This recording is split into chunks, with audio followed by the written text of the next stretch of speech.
Saharanpur Urdu studio میں آپ کا خیر مقدم ہے۔ میں ہوں آپ کا میزبان سکندر رانا، اور ہم لائے ہیں آج کا خاص پروگرام مسلمانوں کی شایان شان اور کیا تھی ان کی مقام و منزل۔ تو آئیے شروع کرتے ہیں میرے ساتھ۔ ہم ہی تھے وہ کہ جن کی ٹھوکروں میں تاج دارا تھا، ہم ہی سے روم اور انگلینڈ کا فرنگی بھی ہارا تھا۔ سمندر میں کبھی ہم اپنے گھوڑے ڈال دیتے تھے، پہاڑوں کو بھی ہم ان کی جگہ سے ٹال دیتے تھے۔ کبھی ہم ساحلوں پر کشتیاں اپنی جلاتے تھے، کبھی ہم زیر خنجر نغمہ توحید گاتے تھے۔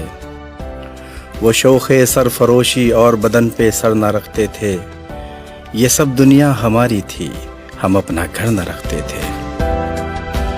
کبھی ہم تاریخ گدا نظام الدین صلاح الدین ایوبی، ابھی تک یاد ہے دنیا کو اپنی شان محبوبی۔ کبھی ہم بت شکن ٹھہرے، کبھی ہم شمس شکن ٹھہرے، اندھیروں کو مٹایا اور چراغ انجمن ٹھہرے۔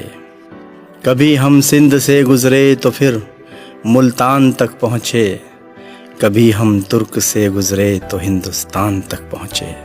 ہم ہی تھے جہاں فانی کے تعبیر بھی ہم تھے، کہ قطب الدین ایبک اور عالمگیر بھی ہم تھے۔ بھڑکتی آگ بھی ہم تھے، جمال و نور بھی ہم تھے، لرزتا تھا جہاں ہم سے کبھی تیمور بھی ہم تھے۔ ہمارے سرخ چہرے تھے، ہمارے سبز پرچم تھے، ہمارا اپنا قبلہ ہے، ہمارا اپنا منبر ہے۔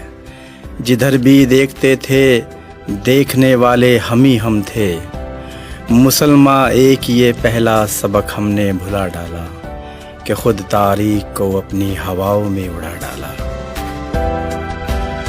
نہیں جب بیچنے کو کچھ کھڑے ہیں ہاتھ پھیلائے، کہیں سے بھیک مل جائے، کہیں سے قرض مل جائے۔